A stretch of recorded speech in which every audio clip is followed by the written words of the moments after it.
വട്ടവടയിൽ July മാസത്തിലുള്ള വിശേഷങ്ങളും അതുപോലെ തന്നെ വട്ടവടയിൽ നിങ്ങൾ വന്നിട്ടുണ്ടെങ്കിൽ എന്തൊക്കെ എക്സ്പ്ലോർ ചെയ്യണം, എന്തൊക്കെ ശ്രദ്ധിക്കണം എന്നുള്ള കാര്യങ്ങളാണ് ഞാൻ ഈ ഒരു വീഡിയോയിൽ നിങ്ങൾക്ക് വേണ്ടി പറയുന്നത്. ഞാനും എൻ്റെ സുഹൃത്തും ബൈക്കിലാണ് ഇങ്ങോട്ടേക്ക് വന്നിട്ടുള്ളത്. സത്യൻസ് ക്യാമ്പ് വാലി എന്ന് പറയുന്ന ഒരു സ്റ്റേയിലാണ് ഞങ്ങൾ താമസിച്ചത്. ഈ കാണുന്നതാണ് സ്റ്റേ. ഫാമിലിക്കും കപ്പിൾസിനും ഫ്രണ്ട്സ് ആയിട്ട് വരുന്നവർക്കൊക്കെ പറ്റിയിട്ടുള്ള ഒരു കിടിലൻ സ്റ്റേ ആണിത്. ഞങ്ങൾ ഈ താമസിച്ച സ്റ്റേയുടെ പ്രധാന ഹൈലൈറ്റ് എന്ന് പറഞ്ഞിട്ടുണ്ടെങ്കിൽ വട്ടവടയുടെ ഒരു കിടിലൻ വ്യൂ തന്നെയാണ്. എനിക്ക് തോന്നുന്നത് ഇവിടെ നിന്ന് നോക്കിയിട്ടുണ്ടെങ്കിൽ മാത്രമാണ് ഇത്രയും ബ്യൂട്ടിഫുൾ ആയിട്ടുള്ള ഒരു വ്യൂ കാണാനായിട്ട് സാധിക്കുള്ളൂ. നമ്മൾ ഈ കലണ്ടറിലൊക്കെ ചില ഫോട്ടോസ് കാണൂലേ, അതുപോലെയാണ് നമ്മൾ ഈ റൂമിന്റെ പുറത്തേക്ക് ഇറങ്ങിയിട്ട് ഫ്രണ്ടിലോട്ട് നോക്കുമ്പോൾ കാണാൻ സാധിക്കുന്നത്. ഇതാണ് റൂം. നിങ്ങൾ ഫ്രണ്ട്സ് ആയിട്ട് ഒരു 10-16 പേരടങ്ങുന്ന സംഘമായിട്ട് വരികയാണെന്നുണ്ടെങ്കിൽ ഈ ഒരു പ്രോപ്പർട്ടി മൊത്തത്തിൽ നിങ്ങൾക്ക് എടുക്കാനായിട്ട് സാധിക്കും.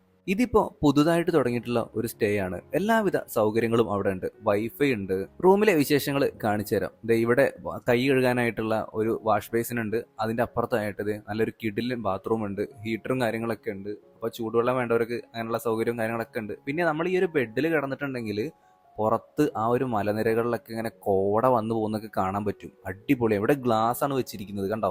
നല്ല കിടിലൻ കാഴ്ചയാണ്. ഇതൊക്കെ വേറെ എവിടെ കിട്ടും? ഇവരുടെ സ്റ്റേയുടെ തന്നെയാണ് താഴെ കാണുന്ന ആ ഒരു സ്ട്രോബെറി തോട്ടം. അവിടേക്കൊക്കെ ആക്സസ് ഉണ്ട്. നമുക്ക് വേണമെന്നുണ്ടെങ്കിൽ ആ ഒരു സ്ട്രോബെറി തോട്ടത്തിലേക്കൊക്കെ പോവാം. രാവിലെ നമ്മൾ എഴുന്നേറ്റിട്ട് ഡോറ് തുറക്കുമ്പോഴുള്ള കാഴ്ച ഞാൻ കാണിച്ചു തരാം. നമ്മളെന്തോ ഒരു കൊക്കയുടെ ഫ്രണ്ടിൽ നിൽക്കണ പോലെ നമുക്ക് തോന്നുക. അത്രയും ബ്യൂട്ടിഫുൾ ആയിട്ടുള്ള ഒരു വ്യൂ ആണ്. ഈ ഒരു സ്റ്റേയുടെ മുകളിൽ താമസിക്കാനായിരിക്കും കുറച്ചും കൂടി അടിപൊളി ഇട്ടാ. മുകളിലും ഇതേപോലുള്ള റൂമുകളുണ്ട്. അവിടെ ഗസ്റ്റുകൾ ഉള്ളതുകൊണ്ട് പിന്നെ ഞാൻ അങ്ങോട്ടേക്ക് ചെന്നിട്ട് വീഡിയോ ഒന്നും എടുത്തില്ല. അവിടെ നിന്ന് ഇങ്ങനെ കയറി പോകാനായിട്ടുള്ള ഒരു മരത്തിന്റെ തടി കൊണ്ടുണ്ടാക്കിയിട്ടുള്ള കോണിപ്പടിയും കാര്യങ്ങളൊക്കെ കൊടുത്തിട്ടുണ്ട്. അതിന്റെ മുകളിൽ നിന്ന് കുറച്ചും കൂടി വ്യൂ അടിപൊളിയായിരിക്കും എന്ന് എനിക്ക് തോന്നുന്നു കേട്ടോ. കഴിഞ്ഞ പ്രാവശ്യമൊക്കെ വേനലവധി ആ ഒരു ടൈമിലൊക്കെയാണ് ഞാൻ വട്ടവടയിൽ വന്നിട്ടുണ്ടായിരുന്നത്. അന്നൊന്നും അത്ര തണുപ്പൊന്നും വൈകിട്ടുണ്ടായിരുന്നില്ല കേട്ടോ. പക്ഷെ ഇപ്രാവശ്യം രാവിലെ ഉണ്ടാവണ ആ ഒരു തണുപ്പുണ്ട്, നല്ല കഠിനമായിട്ടുള്ള തണുപ്പ്. അത് വൈകിട്ട് തന്നെ ഉണ്ടായിരുന്നു. സ്റ്റേയുടെ പുറത്തായിട്ട് തന്നെ ഒരു ബെഞ്ചൊക്കെ ഇട്ട് വെച്ചിട്ടുണ്ട്. കുറെ മേശകളും മറ്റൊക്കെ ഉണ്ട്. ഇവിടേക്ക് ഇരുന്നിട്ട് നമുക്ക് ചായയൊക്കെ കുടിച്ച് ആ ഒരു ഭംഗിയും കാര്യങ്ങളൊക്കെ ആസ്വദിക്കാനായിട്ട് പറ്റും. വട്ടവടയിൽ ഈ ഒരു സ്റ്റേ മാത്രമല്ല, ഒരുപാട് സ്റ്റേകളുണ്ട്. പക്ഷെ എനിക്ക് കൺവീനിയന്റ് ആയിട്ട് തോന്നിയത് ഈ ഒരു സ്റ്റേ ആണ്. പിന്നെ വട്ടവടയിൽ വന്നിട്ടുണ്ടെങ്കിൽ എന്തൊക്കെ കാണാനുണ്ടെന്ന് വെച്ചിട്ടുണ്ടെങ്കിൽ, മഴക്കാലത്ത് വന്നിട്ടുണ്ടെങ്കിൽ എത്രത്തോളം എക്സ്പ്ലോർ ചെയ്യാൻ പറ്റുമെന്ന് എനിക്കറിയില്ല. കാരണം ഞങ്ങൾ വന്ന ദിവസം രാവിലെ ആയപ്പോഴത്തേക്കും അവിടെ റെഡ് അലേർട്ട് പ്രഖ്യാപിച്ചു. പക്ഷെ അതിലൊന്നും കാര്യമില്ല. നമുക്ക് ഒന്നില്ലെങ്കിൽ ബൈക്ക് എടുത്ത് പോവാം. അത്യാവശ്യം ഗ്രൗണ്ട് ക്ലിയറൻസും കാര്യങ്ങളൊക്കെ ഉള്ള ബൈക്ക് ഉണ്ടെങ്കിൽ ഓഫ് റോഡൊക്കെ കയറിയിട്ട് ചിലന്തിയാർ വാട്ടർഫാൾസ്, വട്ടവടയുടെ ഏറ്റവും മുകളിലുള്ള വ്യൂ പോയിന്റുകളൊക്കെ നിങ്ങൾക്ക് ആക്സസ് ചെയ്യാനായിട്ട് പറ്റും. പ്രത്യേകിച്ച് നിങ്ങൾ ഇവിടെ വരുമ്പോൾ ഒന്നില്ലെങ്കിൽ ഓട്ടോ എടുക്കുക, അല്ലാന്നുണ്ടെങ്കിൽ ജീപ്പ് സഫാരി. അതായിരിക്കും ബെറ്റർ ആയിട്ടുള്ള ഓപ്ഷൻ. സ്വന്തം വണ്ടി കൊണ്ടുപോകാണ്ടിരിക്കണമായിരിക്കും നല്ലത്. രാത്രി ആയപ്പോഴത്തേക്കും കിടുകിട വിറയ്ക്കുന്ന തണുപ്പിൽ ഞങ്ങളൊന്ന് പുറത്തേക്ക് ഇറങ്ങി. നല്ല രീതിയിൽ ചെറുതായിട്ട് ഇങ്ങനെ ചാറ്റൽ മഴ പെയ്യുന്നുണ്ട്. ആദ്യം വിചാരിച്ച് മഞ്ഞാണെന്ന്, പിന്നീട് കയ്യിലെടുത്ത് നോക്കിയപ്പോഴാണ് മഴയാണെന്ന് മനസ്സിലായത്. പക്ഷേ അജാതി തണുപ്പായിരുന്നു കേട്ടോ, ഒരു രക്ഷയില്ല. ഇവിടുത്തെ വൈഫൈ കണക്ഷൻ എന്ന് പറയുന്നത് ജിയോ ഫൈബർ ആണ്.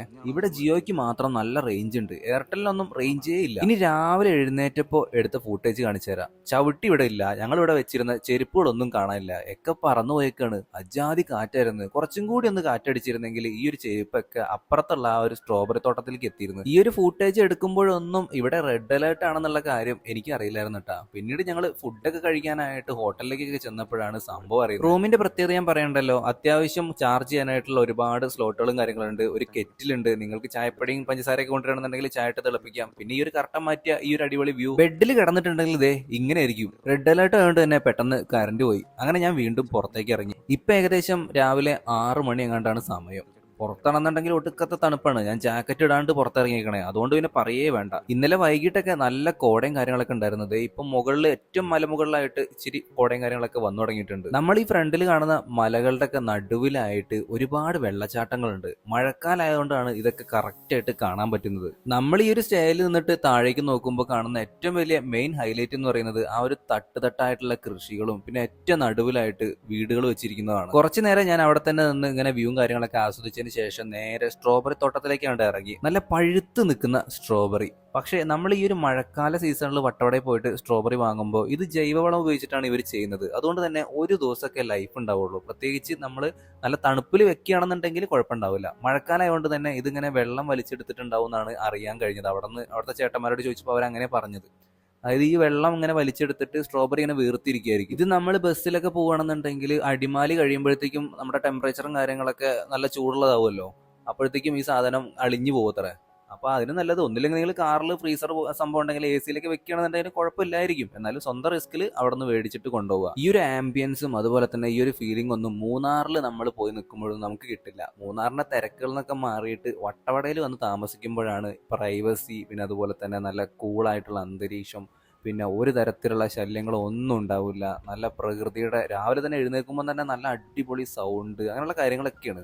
അങ്ങനെ ഞങ്ങൾ റൂമൊക്കെ വെക്കേറ്റ് ചെയ്തതിന് ശേഷം നേരെ ഇപ്പോൾ പോകുന്നത് വട്ടവടയിൽ തന്നെയുള്ള ഹണി ഹൗസിലേക്കാണ്. അവിടെ ഒരുപാട് പൂന്തോട്ടങ്ങളുണ്ട്, പിന്നെ സ്ട്രോബെറി തോട്ടമുണ്ട്, സൂര്യകാന്തി പൂവിന്റെ കൃഷിയുണ്ട്, അങ്ങനെ പലതരത്തിലുള്ള കാഴ്ചകൾ നമുക്ക് കാണാനായിട്ട് സാധിക്കും. ഇപ്പം അങ്ങോട്ടേക്ക് ചെയ്തിരിക്കുന്നത് മെയിൻ ഉദ്ദേശം എന്ന് പറയുന്നത് എൻ്റെ സുഹൃത്ത് കൊല്ലത്തു നിന്നാണ് വന്നിട്ടുള്ളത്. അവന് സ്ട്രോബെറി വാങ്ങിക്കാനാണ് ഇപ്പം അങ്ങോട്ടേക്ക് എത്തിയിട്ടുള്ളത്. എന്തായാലും വന്നത് കാര്യമായി. ഈ ഒരു ചുവന്ന പൂവിന്റെ പേരൊന്നും അറിയില്ല, പക്ഷേ അടിപൊളിയാണ് കേട്ടോ. ഈ ഒരു തോട്ടത്തിലൂടെ അങ്ങനെ നടന്നു പോകാനായിട്ട് പലതരത്തിലുള്ള പൂക്കൾ അവിടെ കണ്ടു. അതിന്റെ പേര് പോലും എനിക്കറിയില്ല. നിങ്ങൾക്ക് ആർക്കെങ്കിലും അറിയെങ്കിലും കമന്റ് ആയിട്ട് നിങ്ങൾ രേഖപ്പെടുത്തുക. ചെറിയൊരു നടവഴി ഇങ്ങനെ കൊടുത്തിരിക്കുകയാണ്. ഇത് ഇങ്ങനെ പോയി പോയി പലതരത്തിലുള്ള തോട്ടങ്ങളും പൂക്കളൊക്കെ കണ്ടിട്ട് നമ്മൾ കയറിയ ആ ഒരു സ്ഥലമല്ലേ, അവിടേക്ക് തന്നെ എത്തിച്ചേരും. വട്ടവടയിൽ ഇങ്ങനെയുള്ള ഒരുപാട് സംരംഭങ്ങളുണ്ട്. ഇപ്പൊ ഇത് മാത്രം വിസിറ്റ് ചെയ്യണമെന്ന് ഞാൻ പറയില്ല, പലതരത്തിലുള്ള സംരംഭങ്ങളൊക്കെ ഉണ്ട്. അവിടെയൊക്കെ ഫ്രീ വിസിറ്റ് ആണ്. നമുക്ക് വേണമെന്നുണ്ടെങ്കിൽ അവിടെയുള്ള ഉൽപ്പന്നങ്ങളൊക്കെ വാങ്ങിയാൽ മതി. എന്തായാലും ഇതൊക്കെ കാണുമ്പോൾ തന്നെ നമ്മുടെ വയറ് നിറയും. മാത്രമല്ല ഇത്രയും കാര്യങ്ങളൊക്കെ അവർ നമുക്ക് വേണ്ടി ഫ്രീ ആയിട്ട് തരുമ്പോൾ എന്തെങ്കിലും ചെറിയ ഉൽപ്പന്നങ്ങൾ നമ്മൾ അവിടെ നിന്ന് വാങ്ങിയിട്ടില്ലെങ്കിൽ മോശമല്ലേ. അതുകൊണ്ട് തന്നെ ഞങ്ങൾ രണ്ടുപേരും അവിടെ നിന്ന് ജാമൊക്കെ വാങ്ങിയിട്ടുണ്ടായിരുന്നു. വീണ്ടും ഞാൻ മുന്നോട്ടേക്ക് നടന്നപ്പോൾ സ്ട്രോബെറി തോട്ടങ്ങൾക്ക് ഇടയിലൂടെയാണ് ഇപ്പൊ നമ്മൾ നടക്കുന്നത്. ഒന്ന് നോക്കിയേ,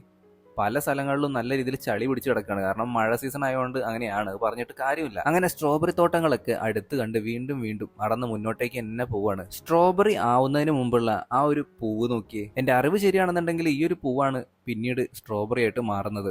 അങ്ങനെ ആ കാഴ്ചകളൊക്കെ കണ്ട് വീണ്ടും മുന്നോട്ടേക്ക് നടക്കുകയാണ്. ഇനിയാണ് ആ ഒരു റെഡ് പൂക്കളുടെ അടുത്തേക്ക് നമ്മൾ എത്തിച്ചേരുന്നത്. ഒരു സൂര്യകാന്തി പൂ കണ്ട്, അതാണെന്നുണ്ടെങ്കിൽ ആകെ നശിച്ചു പോയിട്ടുണ്ടായിരുന്നു. ഇപ്പൊ അതിന്റെ സീസൺ അല്ല എന്നാണ് തോന്നുന്നത്. പേരറിയാത്ത പല പൂക്കളും അവിടെ ഉണ്ടായിരുന്നു.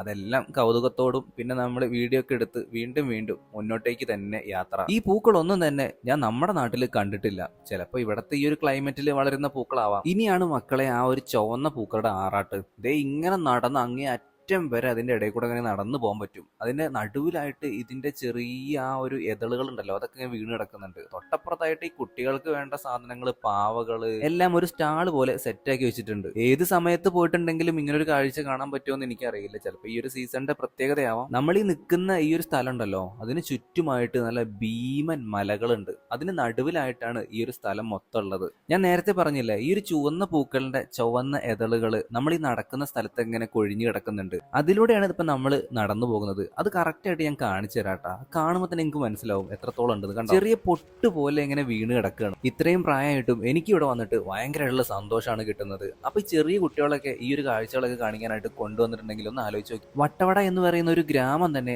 അവർക്കൊരു പുതിയ അനുഭവമായിരിക്കും. അങ്ങനെ ഹണി ഹൗസിന്റെ മുകളിലായിട്ട് തന്നെ ഒരു ചെറിയ കോണിപ്പടി കൊടുത്തിട്ടുണ്ട്. അതിന്റെ മുകളിലോട്ട് കയറിയിട്ടുണ്ടെങ്കിൽ അവിടെ ഐ ലവ് വട്ടവട എന്നുള്ള ഒരു ബോർഡും കാര്യങ്ങളൊക്കെ ഉണ്ട്. ഇപ്പൊ ഞാൻ അതിന്റെ മുകളിലേക്ക് കയറിയിട്ട് അവിടെ നിന്നുള്ള വ്യൂ കാര്യങ്ങളൊക്കെ കാണിച്ചു തരാം. ഇതിന്റെ മുകളിലേക്ക് വലിഞ്ഞു കയറുമ്പോഴൊക്കെ ചെറിയൊരു പൊടി മഴ പെയ്യുന്നുണ്ട്. ഞങ്ങൾ രണ്ടുപേരും കോട്ടൊക്കെ ഇട്ടിട്ടുണ്ട്. ഏത് നമ്മുടെ ആ ഒരു 100 രൂപയുടെ കോട്ടില്ലേ, അത് തന്നെ. അങ്ങനെ ദേ ഐ ലവ് വട്ടവട എന്നുള്ള ആ ഒരു ബോർഡിന്റെ അടുത്തേക്ക് എത്തിയിരിക്കുകയാണ്. ഇതിന്റെ മുകളിൽ നിന്ന് താഴേക്ക് നോക്കുമ്പോഴുള്ള കാഴ്ചതേ അടിപൊളിയല്ലേ. ഈ ഒരു ഹണി മ്യൂസിയത്തിന്റെ തൊട്ടടുത്തായിട്ട് തന്നെ മറ്റുള്ള പല സംരംഭങ്ങളും നമുക്ക് കാണാനായിട്ട് സാധിക്കും. ഇവിടുത്തെ മെയിൻ ഹൈലൈറ്റ് എന്ന് പറയുന്നത് ആ ഒരു ചുവന്ന പൂവാണ് കേട്ടോ. അത് പറയാതിരിക്കാൻ വയ്യ. ആരെയും ആകർഷിക്കുന്ന രീതിയിൽ അതിങ്ങനെ നിൽക്കുകയാണ്. നമ്മൾ ഈ നിൽക്കുന്ന സ്ഥലത്തിന്റെ ചുറ്റുമുള്ള കാഴ്ചകൾ ഞാനൊന്ന് ഓടിച്ച് കാണിച്ചു തരാം. ഞാൻ നേരത്തെ പറഞ്ഞ പോലെ മലനിരകൾക്ക് നടുവിലായിട്ടാണ് എല്ലാ തരത്തിലുള്ള വീടുകളും മറ്റുള്ള കടകളും ഒക്കെ സ്ഥിതി ചെയ്യുന്നത്. അങ്ങനെ ഈ കാഴ്ചകളൊക്കെ ആസ്വദിക്കുകയും വീഡിയോയിൽ പകർത്തുകയും ചെയ്തതിനു ശേഷം അവിടെ ഈ ഒരു ഹണി മ്യൂസിയത്തിൽ ഉണ്ടായിരുന്ന ആ ഒരു ചെറിയ കൗണ്ടർ ലക്ഷ്യമാക്കിയിട്ട് ഞങ്ങൾ രണ്ടുപേരും പോവുകയാണ്. അവിടെ നിന്ന് 2 ജാമ് വാങ്ങി, അതും സ്ട്രോബെറിയുടെ. മൂന്നാറിലേക്ക് തിരികെ പോകുന്നതിന് മുമ്പായിട്ട് എപ്പോഴും വരുമ്പോൾ നിർത്തുന്ന ഒരു വ്യൂ പോയിന്റ് ഉണ്ട്. അതായത് വട്ടവടയിൽ നിന്ന് താഴേക്ക് ഇറങ്ങി പോകുന്ന ആ ഒരു സ്ഥലത്ത് നിന്നുള്ള ഒരു വ്യൂ ആണ് ഈ കാണുന്നത്. ഞങ്ങൾ നിന്നിരുന്ന ആ ഒരു സ്റ്റേയുടെ എല്ലാ കോൺടാക്ട് ഡീറ്റെയിൽസും ഞാൻ ഡിസ്ക്രിപ്ഷൻ ബോക്സിലും കമന്റ് ബോക്സിലും പിൻ ചെയ്ത് വെക്കാം. നിങ്ങൾക്ക് താല്പര്യമുണ്ടെന്നുണ്ടെങ്കിൽ അതിൽ വിളിച്ചു നോക്കുക. എന്നിട്ട് നിങ്ങൾക്ക് പറ്റുന്ന ബഡ്ജറ്റ് ആണെന്നുണ്ടെങ്കിൽ മാത്രം നിങ്ങൾ ആ ഒരു റൂമും കാര്യങ്ങളൊക്കെ ബുക്ക് ചെയ്യാനായിട്ട് ശ്രമിക്കുക. ഞാൻ അവരോട് ചോദിച്ചപ്പോൾ അറിയാൻ കഴിഞ്ഞത് പലതരത്തിലുള്ള പാക്കേജുകളും ഉണ്ടെന്നാണ്. അതായത് ഭക്ഷണം ഉൾപ്പെടെയുള്ള കാര്യങ്ങൾ അവർ സെറ്റാക്കി തരും. മൂന്നാറിലേക്ക് തിരികെ പോകുന്നതിന് മുമ്പായിട്ട് വട്ടവടയിലെ ഒരു കടയിൽ നിന്നും ഞങ്ങൾ പൊറാട്ടയും അതുപോലെ തന്നെ മുട്ടക്കറിയും കഴിച്ചു. പൊറാട്ട ഒരു രക്ഷ ഉണ്ടായിരുന്നില്ല മക്കളെ, ഒരു രക്ഷ ഉണ്ടായിരുന്നില്ല. ഞാൻ ഇതുവരെ ഇത്രയും രുചിയുള്ള ഒരു പൊറോട്ട കഴിച്ചിട്ടില്ല. അവിടെ വരുമ്പോൾ ഈ ഒരു റെസ്റ്റോറന്റിൽ കയറിയിട്ട് ഒന്ന് ടേസ്റ്റ് ചെയ്ത് നോക്കണേ. അങ്ങനെ ഞങ്ങൾ രണ്ടുപേരും വട്ടവടയോടൊക്കെ ടാറ്റ ബൈ ബൈ പറഞ്ഞ് ഇപ്പോ നേരെ മൂന്നാറിലേക്ക് പോവുകയാണ്. ഇന്നലെ വൈകിട്ട് ഈ വഴി വരുമ്പോൾ നല്ല മഴയായിരുന്നു. അതുകൊണ്ട് തന്നെ മര്യാദയ്ക്ക് ഫൂട്ടേജുകളൊന്നും തന്നെ കിട്ടിയിട്ടുണ്ടായിരുന്നില്ല. പക്ഷേ ഇത് ഇപ്പോൾ നല്ല ക്ലൈമറ്റ് ആണ്, മഴയൊന്നുമില്ല, എന്നാൽ ചൂടില്ല, നല്ല തണുപ്പ് മാത്രം. എന്റെ അറിവ് ശരിയാണെന്നുണ്ടെങ്കിൽ ഈ കാണുന്ന യൂക്കാലി മരങ്ങളാണ് വട്ടവടയിൽ കുടിവെള്ളക്ഷാമത്തിന് മെയിൻ വില്ലനായിട്ട് നിൽക്കുന്നത്. ഇനി ഞാൻ വട്ടവടയിൽ വരുമ്പോൾ എന്തൊക്കെയാണ് ശ്രദ്ധിക്കേണ്ടത് എന്നുള്ള കാര്യം പറയാം. ഒന്നാമത്തെ കാര്യം, മൂന്നാറിൽ നിന്ന് നമ്മൾ ഈ ഒരു ടോപ്പ് സ്റ്റേഷനൊക്കെ കഴിഞ്ഞ് വട്ടവട ചെക്ക് പോസ്റ്റിൽ ഏകദേശം 6 മണിക്ക് മുൻപായിട്ട് എത്തണം, എന്നാൽ മാത്രമേ അവർ കടത്തി വിടുള്ളൂ. മാത്രമല്ല പിന്നീടുള്ള 6 കിലോമീറ്റർ ഈ ഒരു പാമ്പാടും ഷോല ദേശീയോദ്യാനമാണ്, അവിടെ വണ്ടി നിർത്താൻ പാടില്ല. അങ്ങനെ നമ്മൾ വട്ടവടയിൽ സ്റ്റേ ചെയ്തു. അടുത്ത ദിവസം നമുക്ക് ഈ ഒരു ചെക്ക് പോസ്റ്റ് ഓപ്പൺ ആവുന്നത് 6 മണിക്കാണ്. 2 ദിവസത്തെ ഒരു ബൈക്ക് ട്രിപ്പ് നിങ്ങൾ ആസ്വദിക്കണം എന്നുണ്ടെങ്കിൽ ഞാനിപ്പോൾ ആലുവയിൽ നിന്നാണ് സ്റ്റാർട്ട് ചെയ്തത്. ആലുവയിൽ നിന്ന് നമ്മൾ മാമലക്കണ്ടം വഴി മൂന്നാറെത്തി, മൂന്നാറിൽ നിന്ന് വട്ടവട എത്തി, വട്ടവടയിൽ നിന്ന് നമ്മളിപ്പോൾ നേരെ തിരിച്ചു പോകുന്നത് മൂന്നാറിലേക്ക് തന്നെയാണ്. മൂന്നാറിൽ നിന്ന് വീണ്ടും നമ്മൾ മാങ്കുളം ആനക്കുളം വഴി പിന്നീട് അങ്ങനെ തിരിച്ച് വീട്ടിലേക്ക് പോകാനായിട്ടാണ് പ്ലാന്. അങ്ങനെ പോകുമ്പോൾ എന്താ ഗുണം എന്ന് വെച്ചിട്ടുണ്ടെങ്കിൽ ഒരുപാട് സ്ഥലങ്ങൾ നമുക്ക് ഒറ്റയടിക്ക് കവർ ചെയ്യാനായിട്ട് പറ്റും. ഞാൻ ഈ യാത്ര സ്റ്റാർട്ട് ചെയ്യുന്നത് ഏകദേശം ഒരു രാവിലെ 8:30-ക്കാണ്. 8:30-ക്ക് പെരുമ്പാവൂരിൽ നിന്ന് നമ്മൾ സ്റ്റാർട്ട് ചെയ്തിട്ട് നേരെ മാമലക്കണ്ടം വഴി മൂന്നാർ എത്തിയപ്പോൾ ഏകദേശം 1 മണി 2 മണിക്ക് ആയിട്ടുണ്ട്. പിന്നീട് അവിടെ നിന്ന് നമ്മൾ മുകളിലോട്ട് കയറും. അവിടെയാണ് എക്കോ പോയിന്റ്, പിന്നെ അതുപോലെ തന്നെ മാട്ടുപ്പെട്ടി ഡാം, അതൊക്കെ കഴിഞ്ഞ് ടോപ്പ് സ്റ്റേഷൻ. അവിടെ ഒന്നും നമ്മൾ കാര്യമായിട്ട് അങ്ങനെ സ്പെൻഡ് ചെയ്തില്ല, ഏകദേശം 2 മിനിറ്റൊക്കെ സ്പെൻഡ് ചെയ്തുള്ളൂ.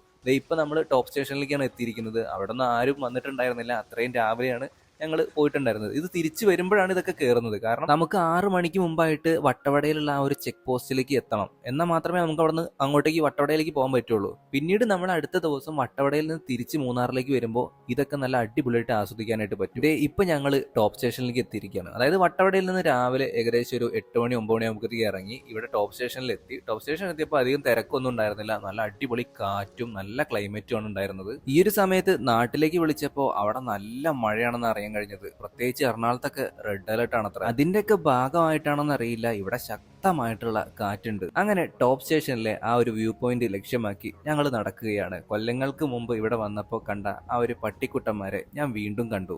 അവരൊക്കെ ഇവിടെ ഹാപ്പിയാണ്. ഈ ഒരു തണുപ്പിൽ നിൽക്കുന്നോണ്ടായിരിക്കാം നല്ല പൂടയുണ്ട് അവരുടെയൊക്കെ ദേഹത്തിന്. ഞാനിപ്പോൾ ഈ നിൽക്കുന്ന ടോപ്പ് സ്റ്റേഷന് മറ്റൊരു പ്രത്യേകത കൂടിയുണ്ട്. പലർക്കും അറിയാവുന്ന കാര്യമാണ്, എന്നാലും ഞാൻ പറയാം. നമ്മളിപ്പോൾ നിൽക്കുന്നത് തമിഴ്നാട് സംസ്ഥാനത്തിലാണ്. തമിഴ്നാട്ടിലെ തേനി ജില്ലയിലാണ് ഈ ഒരു ടോപ്പ് സ്റ്റേഷൻ സ്ഥിതി ചെയ്യുന്നത്. ഈ ഒരു വ്യൂ പോയിന്റ് കാണുന്നതിന് 20 രൂപയാണ് ടിക്കറ്റ് ചാർജ്. 20 രൂപ കൊടുത്താലും കുഴപ്പമില്ല. അതിനുള്ള മുതല് ഇതിന്റെ മുകളിൽ നിന്ന് നോക്കുമ്പോൾ നമുക്ക് കാണാനായിട്ട് പറ്റും. ചുറ്റിലും ഒരുപാട് മലനിരകൾ. ഏറ്റവും മുകളിലാണ് നിൽക്കുന്നത്, അല്ലെങ്കിൽ ടോപ്പ് സ്റ്റേഷൻ എന്ന് പറയുമ്പോൾ ഏറ്റവും മുകളിലല്ലേ, പക്ഷേ നമ്മൾ നിൽക്കുന്നതിന് മുകളിൽ ഒരുപാട് വലിയ വലിയ മലനിരകളൊക്കെ ഉണ്ട്. ഇതൊക്കെ നോക്കി നിൽക്കുമ്പോൾ എന്തോ ഒരു അത്ഭുത ലോകത്തേക്ക് നമ്മൾ എത്തിയതുപോലൊക്കെ തോന്നും. നല്ല കാറ്റുണ്ട്. അതുകൊണ്ട് തന്നെ അധിക നേരം ആ ഒരു വ്യൂ പോയിന്റിന്റെ മുകളിൽ ഞങ്ങൾ നിന്നില്ല, നേരെ താഴേക്ക് ഇറങ്ങി. ഞങ്ങൾ വന്നപ്പോൾ ആരും തന്നെ ഉണ്ടായിരുന്നില്ല. ഞങ്ങൾ ടിക്കറ്റൊക്കെ എടുത്ത് കണ്ട കാഴ്ചയൊക്കെ ഇറങ്ങിയപ്പോഴത്തേക്കും ആളുകൾ വന്നു തുടങ്ങി. എവിടെ പോയാലും എന്തെങ്കിലും ഒരു നെഗറ്റീവ് ഉണ്ടായിരിക്കുമല്ലോ. ഇവിടെ ഉണ്ട് നെഗറ്റീവ്. ഇതേ താഴെ കിടക്കണണ്ടില്ലേ. ഇതിനു മുമ്പും ടോപ്പ് സ്റ്റേഷനിൽ വന്നിട്ടുണ്ടെങ്കിലും ഈ ഒരു വ്യൂ പോയിന്റിന്റെ മുകളിലേക്കൊന്നും കയറിയിട്ടുണ്ടായിരുന്നില്ല. രാവിലെ 8 മണി തൊട്ടിട്ട് വൈകിട്ട് 6 മണി വരെ നമുക്ക് ഈ ഒരു വ്യൂ പോയിന്റിലേക്ക് കയറാനായിട്ട് പറ്റും. ഞങ്ങൾക്ക് രണ്ടുപേർക്കും ഇവിടെ നിന്ന് നല്ലൊരു അബദ്ധം പറ്റി.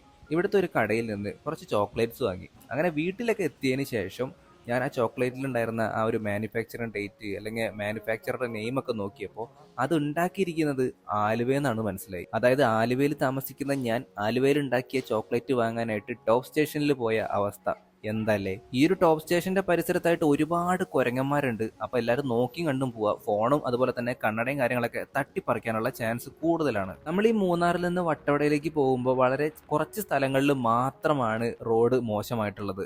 ബാക്കിയുള്ള എല്ലാ സ്ഥലത്തും നല്ല കിണ്ണം കാച്ചി റോഡുകൾ ഉണ്ടാക്കി വെച്ചിട്ടുണ്ട്. അതിന് അധികാരികൾക്ക് ഒരു സല്യൂട്ട് കൊടുത്തേ മതിയാകുള്ളൂ. ഇന്നലെ ഈ ഒരു വഴി വരുമ്പോൾ നല്ല മഴയായതുകൊണ്ട് ഇതൊന്നും ആസ്വദിക്കാനായിട്ട് പറ്റിയില്ല. പക്ഷെ ഇപ്പൊ നല്ല ക്ലൈമറ്റ് ആണ്, കാറ്റ് കുറച്ച് കൂടുതലുണ്ടെന്നുള്ളൂ, മഴയൊന്നുമില്ല. അതുകൊണ്ട് തന്നെ ഇതൊക്കെ ആസ്വദിച്ച് വീഡിയോയിൽ പകർത്തിയിട്ടാണ് ഇപ്പം ഞങ്ങളുടെ യാത്ര.